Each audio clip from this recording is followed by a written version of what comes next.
Hello दोस्तों, welcome to my YouTube channel math solve. आज हम यूथ पब्लिकेशन के द्वारा लॉन्च किया गया पुस्तक पॉलिटी का चैप्टर नंबर 3 करेंगे, जो प्रस्तावना है। तो चलिए स्टार्ट करते हैं वन लाइनर क्वेश्चन से। और सबसे पहले जो भी इस चैनल पर न्यू है वो हमारे चैनल को सब्सक्राइब कर लें और PDF के लिए हमारे टेलीग्राम चैनल मैथ सॉल्व से जुड़ जाए। चलिए स्टार्ट करते हैं।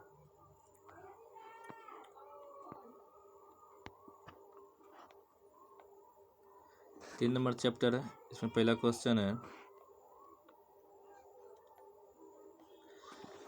भारतीय संविधान का दार्शनिक आधार क्या है? तो इसका सही आंसर है उद्देशिका या प्रस्तावना। संविधान की उद्देशिका को क्या कहा जाता है? तो संविधान का कुंजी कहा जाता है। भारतीय संविधान की उद्देशिका किसे इंगित करती है? तो प्राप्त किए जाने वाले लक्ष्यों को। प्रसिद्ध अंग्रेज राजनीतिक विचारक सर अर्नेस्ट बार्कर ने अपनी किस पुस्तक में प्रस्तावना का उल्लेख किया है? तो वह पुस्तक है principle of social and political theory में प्रस्तावना की शुरुआत होती है हम भारत के लोग से। संविधान की आत्मा किसे कहा जाता है? तो उद्देशिका या प्रस्तावना को कहा जाता है। 13 दिसंबर 1946 को संविधान सभा में उद्देश्य प्रस्ताव किसके द्वारा प्रस्तुत किया गया था? तो किया गया था पंडित जवाहरलाल नेहरू द्वारा। उद्देश्य प्रस्ताव को संविधान सभा द्वारा कब स्वीकृत किया गया था? तो 22 जनवरी 1947 को स्वीकृत किया गया था। प्रस्तावना में समाजवादी, पंथ निरपेक्ष और अखंडता शब्द जोड़ा गया 42वें संविधान संशोधन अधिनियम 1976 द्वारा। भारतीय संविधान के प्रस्तावना में नागरिकों के लिए सुनिश्चित किया गया है 3 प्रकार का न्याय। तो वह न्याय है सामाजिक न्याय है, आर्थिक न्याय है और राजनीतिक न्याय है। 3 प्रकार के न्याय का चर्चा किया गया है और 5 प्रकार की स्वतंत्रता का। 5 प्रकार का स्वतंत्रता है विचार, अभिव्यक्ति, विश्वास, धर्म और उपासना। और 2 प्रकार की समानता का, प्रतिष्ठा और अवसर। और 1 प्रकार की बंधुता, भातृत्व की चर्चा किया गया है। भारतीय संविधान के उद्देशिका में शामिल नहीं है। तो भारतीय संविधान के उद्देशिका में ऑप्शन से आर्थिक स्वतंत्रता यह शामिल नहीं है। भारतीय संविधान के निर्माताओं के बीच की सोच संविधान के किस हिस्से में परिलक्षित है? तो वह प्रस्तावना में सम्मिलित है। संविधान की उद्देशिका के अनुसार भारत में संप्रभु है। हम भारत के लोग यह संप्रभु है। उद्देशिका का सहारा लिया जा सकता है जब संविधान की भाषा अस्पष्ट एवं संदिग्ध हो, तब उद्देशिका का सहारा लिया जाता है। नेक्स्ट क्वेश्चन, भारत के संविधान की उद्देशिका में शामिल नहीं है। क्या शामिल नहीं है? तो राजनीतिक समानता यह शामिल नहीं है। संविधान सभा द्वारा उद्देशिका को कब अधिनियमित तथा अंगीकृत किया गया था? तो 26 नवंबर 1949 को अंगीकृत किया गया था। संविधान की प्रस्तावना,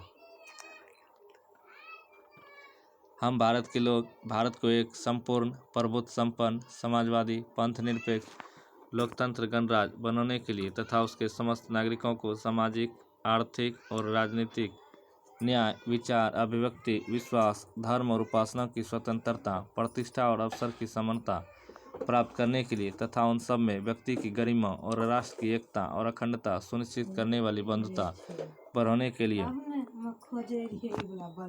दृढ़ संकल्प होकर अपनी संविधान सभा में आज तारीख 26 नवंबर 1949 ईस्वी मिति मार्क्सिस्ट शुक्ल सप्तमी संवत 2006 विक्रमी को एतद द्वारा इस संविधान को अंगीकृत, अधिनियमित और आत्मर्पित करते हैं। भारत को एक धर्मनिरपेक्ष राज्य के रूप में वर्णित करता है। तो वह करता है संविधान की प्रस्तावना। संविधान में प्रस्तावना का विचार कि देश से संविधान से लिया गया है, अमेरिकी संविधान से। प्रस्तावना में स्वतंत्रता, समता और बंधुत्व के आदर्शों को कहाँ से लिया गया है? तो फ्रांस की क्रांति से। प्रस्तावना में संविधान के निर्माण की कौन सी तिथि उल्लिखित है? 26 नवंबर 1949 ईस्वी को। उद्देशिका हमारे स्वप्नों और विचारों का प्रतिनिधित्व करती है। किसने कहा है? सर अल्लादी कृष्ण स्वामी अय्यर ने। किसने कहा है कि प्रस्तावना हमारे संप्रभु लोकतांत्रिक गणराज्य का जन्म कुंडली है? KM मुंशी। प्रस्तावना के संविधान का परिचय पत्र किसने कहा है? वह कहा है NA पालकी वाला ने। नेक्स्ट क्वेश्चन, उद्देशिका अर्थात प्रस्तावना संविधान का एक अति मूल्यवान भाग है। यह एक ऐसा यंत्र है जिससे संविधान को मापा जा सकता है। संविधान की सभी 395 धाराएं प्रस्तावना रूपी पैमाने से मापी जा सकती है तथा वे धाराएं जो प्रस्तावना रूपी यंत्र पर ठीक उतरे वे उचित है तथा अन्य जो ठीक न उतरे व्यर्थ समझी जाएगी। यह कथन किसका है? यह कथन है पंडित ठाकुरदास भार्गव, संविधान सभा के सदस्य। नेक्स्ट क्वेश्चन, उद्देशिका संविधान के उपबंधों को समझने तथा उनकी सही व्याख्या करने में सहायक हो सकती है। उक्त मत किसका है? यह उक्त मत है न्यायमूर्ति हिदायतुल्लाह का। भीमराव अम्बेडकर के अनुसार संविधान का आत्मा है संवैधानिक उपचारों का अधिकार, अनुच्छेद 32। नेक्स्ट क्वेश्चन, भारत के संविधान की प्रस्तावना का विधिक स्वरूप क्या है? यह लागू नहीं किया जा सकता है। प्रस्तावना में अब तक कितनी बार संशोधन किया जा चुका है? केवल एक बार, 42वां संविधान संशोधन 1976 द्वारा। उद्देशिका में निहित प्रभुत्व संपन्न शब्द घोषित करता है भारत आंतरिक या बाह्य दृष्टि से किसी के अधीन नहीं है।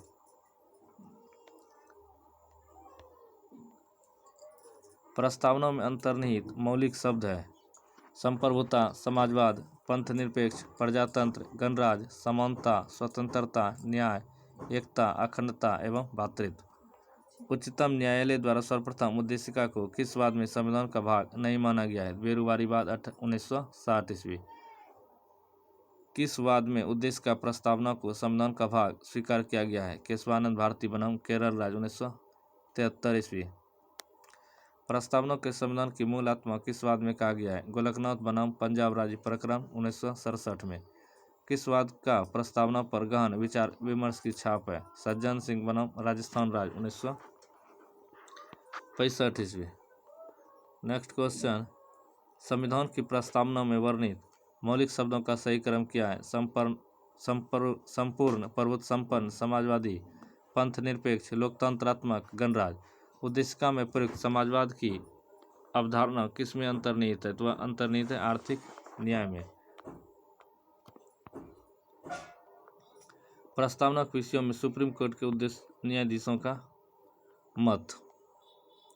उद्देशिका पर अंतिम मतदान कराते समय किसने यह कहा कि उद्देशिका संविधान का अंग बने? संविधान सभा के अध्यक्ष डॉक्टर राजेंद्र प्रसाद। प्रस्तावना संविधान निर्माण के मन की कुंजी है किंतु संविधान का अंग नहीं। यह बेरुवार वाद 1960 ईस्वी, मुख्य न्यायमूर्ति गजेंद्र गरकर का मत। प्रस्तावना पर गहन विचार विमर्श की छाप है सज्जन सिंह बनाम राजस्थान राज्य 1965, न्यायमूर्ति JR मगोलकर।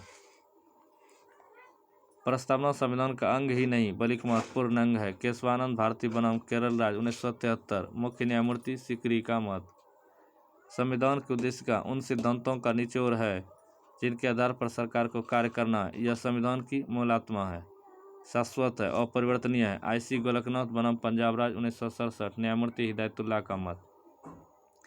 उद्देशिका संविधान का अभिन्न अंग है। लोकतांत्रिक शासन व्यवस्था, संघात्मक ढांचा, राष्ट्र की एकता और अखंडता, पंथ निरपेक्षता, समाजवाद, सामाजिक न्याय तथा न्यायिक पुनरावलोकन संविधान के बुनियादी तत्वों में है। SR बम्बई बनाम भारत संघ 1994 में, न्यायमूर्ति रामास्वामी का मत। संविधान की प्रस्तावना को न्यायालय द्वारा परिवर्तनीय नहीं कराया जा सकता है। यूनियन ऑफ इंडिया बनाम मदन गोपाल 1954 और इंदिरा गांधी बनाम राजनारायणवाद 1975। नेक्स्ट चैप्टर 4 नंबर, संघ और उसका राज्य क्षेत्र।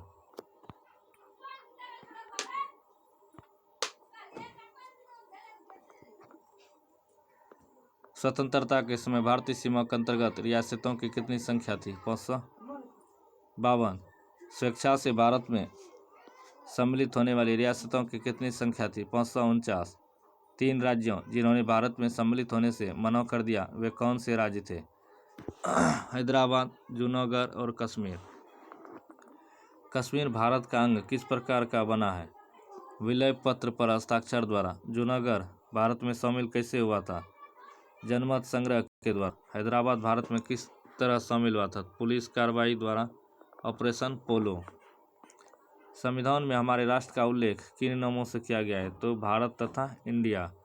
संविधान लागू होने के समय संघ से संबंधित राज्यों की कितनी श्रेणियां थी? 4 श्रेणियां थी, A, B, C, D। 1950 में 4 श्रेणियों में विभक्त राज्यों की संख्या थी। A श्रेणी में 9 राज्य थे, B श्रेणी में 3 राज्य थे, C श्रेणी में 10 राज्य थे और D श्रेणी में 1 राज्य और कुल 29 राज्य थे। D श्रेणी में उल्लिखित राज्य क्षेत्र कौन सा था? अंडमान व निकोबार द्वीप समूह, भारत अर्थात इंडिया राज्यों का संघ होगा, यह उक्ति कहाँ उल्लिखित है? यह उक्ति उल्लिखित है अनुच्छेद 1 में। भारतीय संघ में नए राज्यों के प्रवेश या स्थापना की शक्ति सन्निहित है संसद में, अनुच्छेद 2 में। संविधान के भाग 1 के अंतर्गत संघ एवं उसके संघ राज्य क्षेत्रों का किस अनुच्छेद के अंतर्गत वर्णन किया गया है? तो अनुच्छेद 1 से 4 तक। संविधान के अनुच्छेद 1 के अनुसार भारतीय क्षेत्र को 3 क्षेत्रों में बांटा गया है। पहला राज्यों के क्षेत्र, दूसरा संघ क्षेत्र, तीसरा ऐसे क्षेत्र जिन्हें किसी भी समय भारत सरकार द्वारा अधिकृत किया जा सकता है। राज्यों एवं संघ शासित राज्यों के नाम एवं उसके क्षेत्र विस्तार को संविधान के किस अनुसूची में वर्णित किया गया है? तो पहली अनुसूची में। 7वें संविधान संशोधन 1956 द्वारा राज्यों की निर्धारित की गई कितनी श्रेणियां? तो 2, राज्य तथा संघ राज्य क्षेत्र। नेक्स्ट क्वेश्चन, वर्तमान में भारत में राज्य में संघ राज्य क्षेत्रों की संख्या कितनी है? तो 28 राज्य है एवं 8 संघ राज्य क्षेत्र है। तमिल भाषियों के लिए अलग राज्य की मांग करते हुए आमरण अनशन के कारण किनकी मृत्यु हो गई थी? तो पोट्टी श्री रामल्लू की। आंध्र प्रदेश राज्य के गठन हेतु पोट्टी श्री रामल्लू ने कितने दिनों की भूख हड़ताल किया था? तो 56 दिन तक। वर्ष 1953 में भाषा के आधार पर गठित प्रथम राज्य कौन बना? तो बना था आंध्र प्रदेश। भारत सरकार ने एस.के. धर की अध्यक्षता में भाषाई प्रांतीय आयोग की नियुक्ति कब की? तो जून 1948 ईस्वी में। एस.के. धर आयोग ने प्रांतों के गठन की सिफारिश किस आधार पर की? प्रशासनिक सुविधा के अनुसार। धर आयोग की सिफारिश के पश्चात व्याप्त असंतोष के बाद किस समिति का गठन किया गया? JVP समिति। जवाहरलाल नेहरू, वल्लभ भाई पटेल, पट्टाभी सितरमैया, JVP समिति का गठन कब हुआ था? तो दिसंबर 1948 ईस्वी में। JVP समिति ने अपनी रिपोर्ट कब प्रस्तुत की थी? तो अप्रैल 1949 ईस्वी में। क्या JVP समिति ने राज्यों के पुनर्गठन के लिए भाषा के आधार को स्वीकार किया था? तो नहीं। आंध्र प्रदेश राज्य का गठन किसे पृथक किया गया है? तो मद्रास से। फजल अली आयोग ने राज्य पुनर्गठन योजना के लिए कितने कारकों की पहचान किया था? तो 4 कारकों की। पहला कारक था देश की एकता एवं सुरक्षा, दूसरा था भाषाई एवं सांस्कृतिक एकरूपता, तीसरा था वित्तीय आर्थिक प्रशासनिक तर्क, चौथा था देश के कल्याण की योजना एवं संवर्धन। नेक्स्ट क्वेश्चन, यदि भारतीय संघ में नए राज्यों का सृजन किया जाना है तो संविधान की किस अनुसूची में संशोधन करना आवश्यक होगा? तो प्रथम अनुसूची में। भारत में एक नए राज्य बनाने के लिए किस प्रकार का बहुमत चाहिए? तो साधारण बहुमत। नए राज्य के गठन की शक्ति किस में निहित है? तो संसद में। नए राज्यों का निर्माण एवं वर्तमान राज्यों के क्षेत्रों, सीमाओं या नामों में परिवर्तन करने का संसद की शक्ति का उल्लेख किस अनुच्छेद में है? तो अनुच्छेद 3 में है। नेक्स्ट क्वेश्चन, अनुच्छेद 3 के अंतर्गत संसद विधि द्वारा नए राज्यों का निर्माण और वर्तमान राज्यों के क्षेत्र, सीमाओं या नामों परिवर्तन कर सकती है, जो क किसी राज्य में से उसका राज्य क्षेत्र अलग करके अथवा 2 या 2 से अधिक राज्यों के भागों को मिलाकर नए राज्य का निर्माण कर सकेगी। ख किसी राज्य के क्षेत्र को बढ़ा सकेगी। ग किसी राज्य का क्षेत्र घटा सकेगी। घ किसी राज्य की सीमाओं में परिवर्तन कर सकेगी। अंग किसी राज्य के नाम में परिवर्तन कर सकेगी।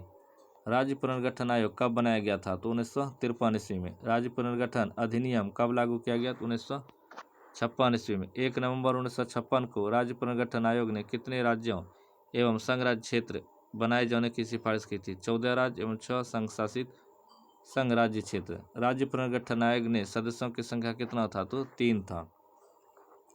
राज्य पुनर्गठन आयोग में शामिल 3 सदस्यों के नाम: फजल अली अध्यक्ष था, KM पन्नीकर सदस्य था, HN कुंजरू सदस्य था। नए राज्यों का गठन कौन कौन से राज्य किस किस वर्ष गठित किया गया? आंध्र प्रदेश राज्य का गठन 1 अक्टूबर 1953 ईस्वी। गुजरात राज्य का गठन 1 मई 1960 ईस्वी। नागालैंड राज्य का गठन 1 दिसंबर 1963 ईस्वी। हरियाणा 1 नवंबर 1966 ईस्वी। हिमाचल प्रदेश 25 जनवरी 1971 ईस्वी। मेघालय 21 जनवरी 1972 ईस्वी। मणिपुर 21 जनवरी 1972 ईस्वी। त्रिपुरा 21 जनवरी 1972 ईस्वी। सिक्किम 16 मई 1975 ईस्वी। मिजोरम 20 फरवरी 1987 ईस्वी। अरुणाचल प्रदेश 20 फरवरी 1987 ईस्वी। गोवा 30 मई 1987। छत्तीसगढ़ 1 नवंबर 2000। उत्तराखंड 9 नवंबर 2000। झारखंड 15 नवंबर 2000 तेलंगाना 2 जून 2014। संघ राज्य क्षेत्रों का प्रशासन किसके द्वारा किया जाता है? तो राष्ट्रपति अथवा उसके द्वारा नियुक्त प्रशासक द्वारा। वह अनुच्छेद जिसके अंतर्गत भारत द्वारा अर्जित राज्य क्षेत्र संघ में नए राज्य के गठन के रूप में गठित किया जा सकता है, तो अनुच्छेद 2 है।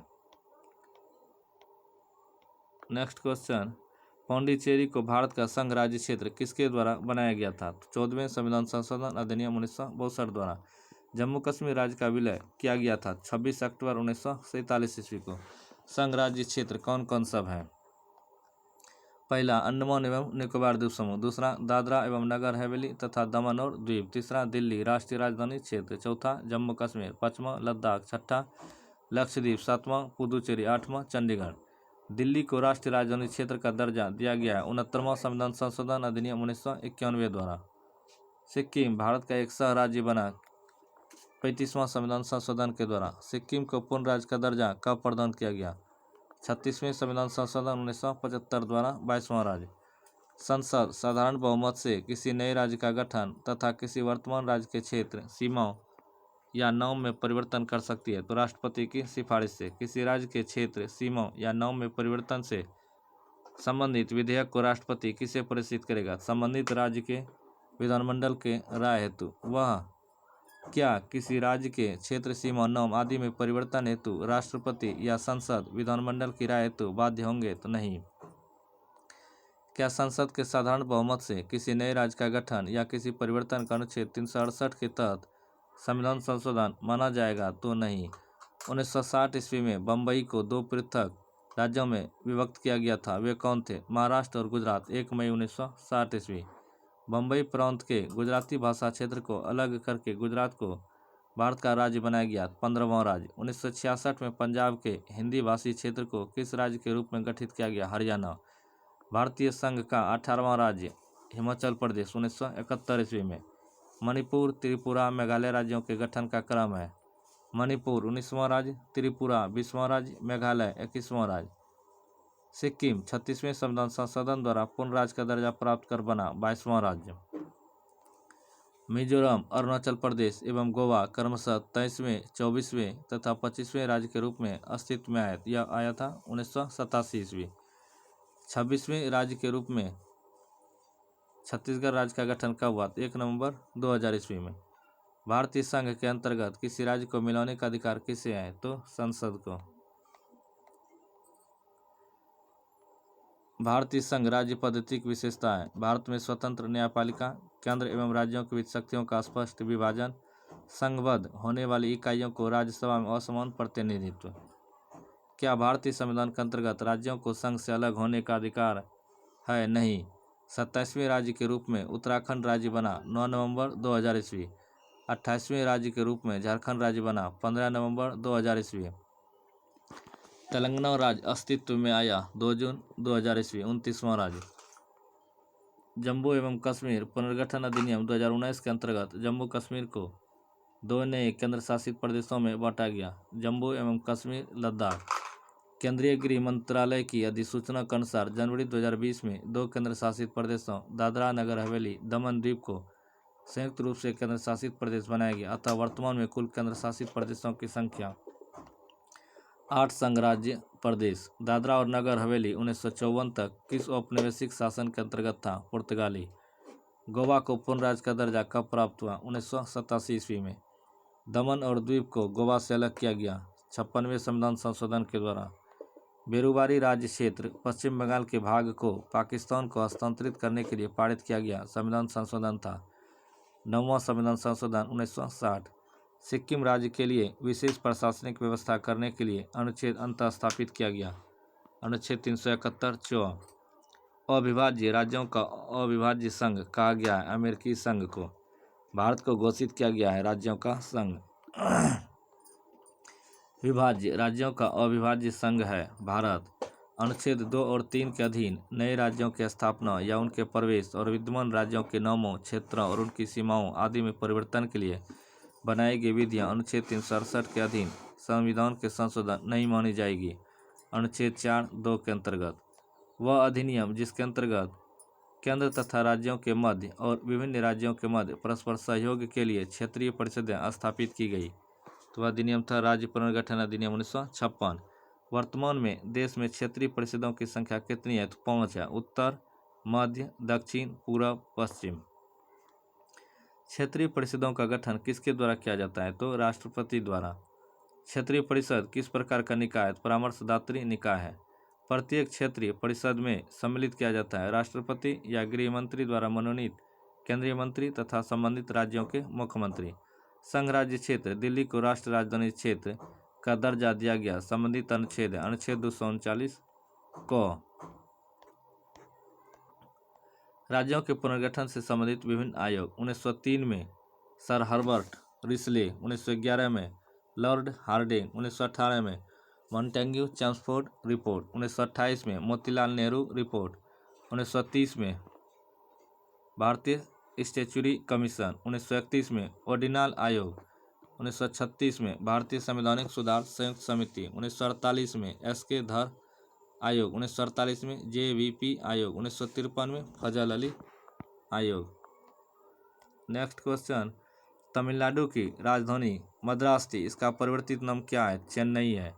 आंध्र प्रदेश सरकार द्वारा वर्ष 2020 में पारित अधिनियम के तहत कितनी राजधानियों का प्रावधान किया गया है? 3। अमरावती विधायी राजधानी होगी, विशाखापट्टनम कार्यकारी राजधानी होगी और कुर्नूल न्यायिक राजधानी होगी। वर्ष 1969 में मद्रास का नाम बदलकर तमिलनाडु किया गया।